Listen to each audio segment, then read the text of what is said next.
Alhamdulillah nahmaduhu wa nasta'inuhu wa nastaghfiruh wa na'udzu billahi min shururi anfusina wa min sayyiati a'malina. Man yahdihillahu fala mudilla lahu wa man yudlil fala hadiya lahu. Asyhadu an la ilaha illallah wahdahu la syarika lahu wa asyhadu anna Muhammadan abduhu wa rasuluh. Qala Allah ta'ala fi kitabihil karim. A'udzu billahi minasy syaithanir rajim. Bismillahirrahmanirrahim. Innallaha wa malaikatahu yusholluna 'alan nabi ya ayyuhalladzina amanu shallu 'alaihi wa sallimu taslima. Allahumma shalli 'ala sayidina Muhammad wa 'ala ali sayidina Muhammad. Fa ya ayyuhalladzina amanu taqullaha wal tanzur nafsum ma qaddamat lighad. Wattaqullaha innallaha khabirum bima ta'malun. Ausikum wa iyaya bittaqwallah faqad fazal muttaqun. Hadirin sidang salat Jumat yang dimuliakan Allah Subhanahu wa taala. Alhamdulillah, entayan kata memuji nama Allah Subhanahu wa taala. Segala puji baginya Tuhan semesta alam. Karena syukur kita yang senantiasa Allah limpahi karunia-Nya kepada kita semua. Rahmat-Nya, nikmat-Nya, hidayah-Nya yang hari ini kita rasakan, sehingga dengan terasa mudah melangkahkan kaki, mengayunkan tangan, sampailah ke masjid ini guna melaksanakan sholat Jumat berjamaah. Sebagai khotib tidak henti-hentinya mengingatkan kepada kita semua untuk sama-sama kita berusaha dengan sekuat tenaga menjalankan apa-apa yang diperintahkan oleh Allah. Tentunya semua apa yang diperintahkan Allah itu penuh hikmah dan kebaikan bagi kita semua. Dan ketika dilarang oleh Allah yang harus kita jauhi, semua larangan Allah tentunya membawa mudarat dan kesengsaraan baik di dunia maupun di akhirat. Oleh karena itu sama-sama kita berusaha dengan niat yang tulus karena Allah Subhanahu wa taala, beribadah, bertakwa kepada Allah Subhanahu wa taala. Hadirin sidang salat Jumat yang dimuliakan Allah. Hari berganti hari, tahun berganti tahun. Dari dulunya kita terasa muda, sering kita dengar ungkapan, tidak terasa sekarang umur saya sudah 50 tahun. Tidak terasa saya punya anak 3, 4. Tidak terasa anak saya sudah kuliah. Tidak terasa anak saya sudah menikah. Dan tidak terasa saya sudah punya cucu 1, 2, 3. Sementara serasa baru kemarin saya bermain layang-layang, bermain seperti mainnya anak-anak. Tetapi sekarang kita pun sudah merasakan bagaimana mata kita sudah kabur, kulit kita sudah kendur, uban pun sudah bertabur. Hadirin, itulah tanda kita akan dijemput oleh Allah Subhanahu wa taala.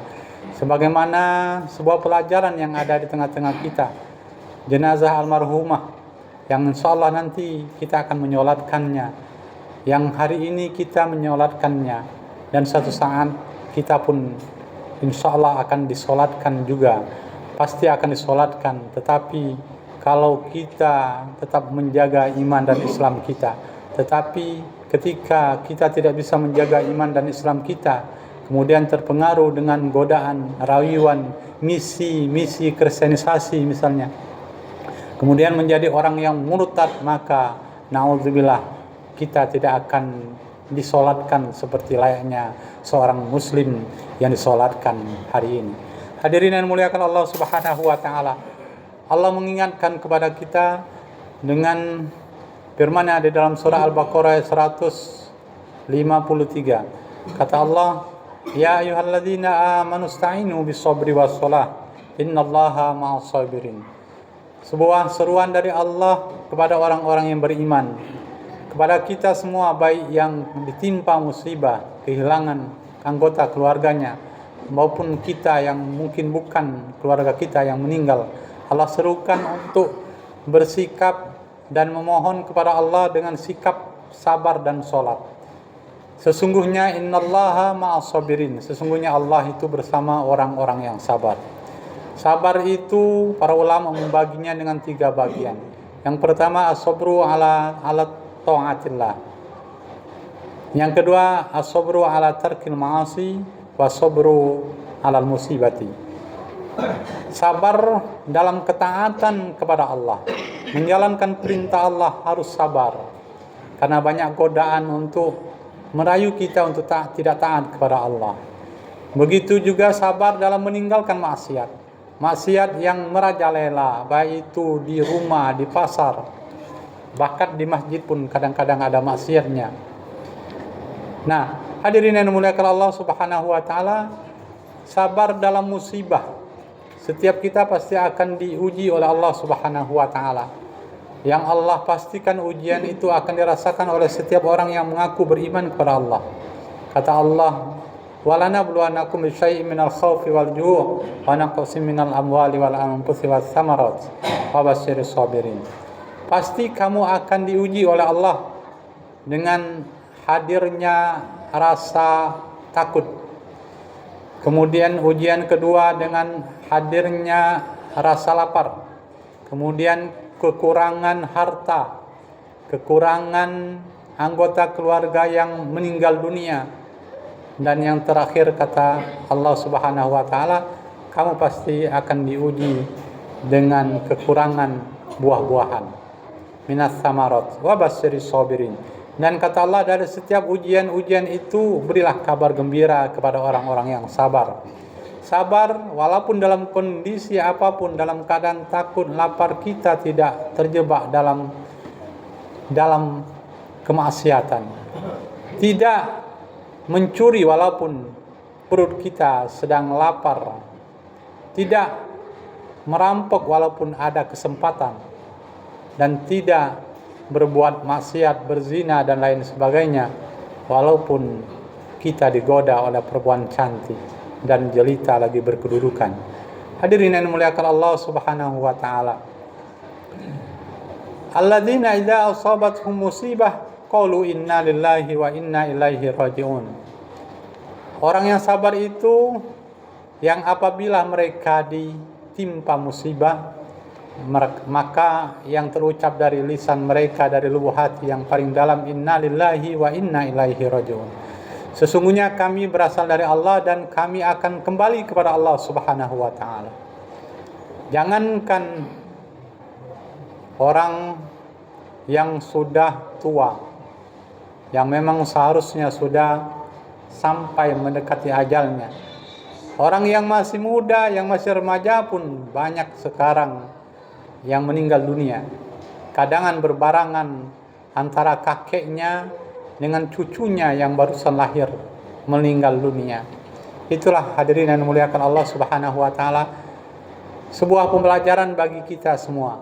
Maka kata Allah, wa basyiris sabirin, berilah kabar gembira terhadap orang-orang yang sabar, yang apabila mereka diuji dengan musibah, innalillahi wa inna ilaihi raji'un. Dari ketulusan hati tergambar keikhlasannya bahwa menyadari semuanya milik Allah dan akan kembali kepada Allah Subhanahu wa taala.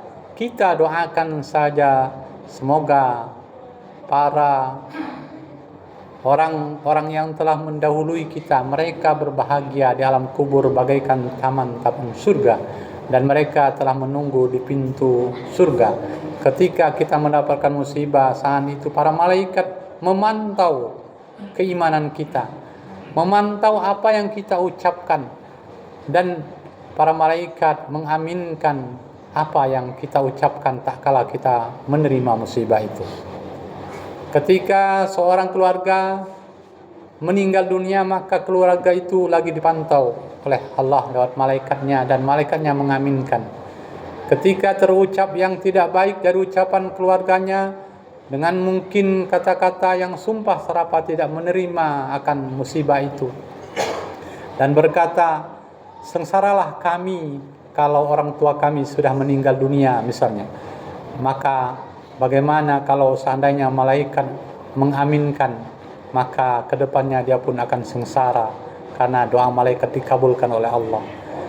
Oleh karena itu Rasulullah SAW mengajarkan ketika ada anggota keluarga meninggal dunia, maka ucapkan dengan doa-doa yang terbaik.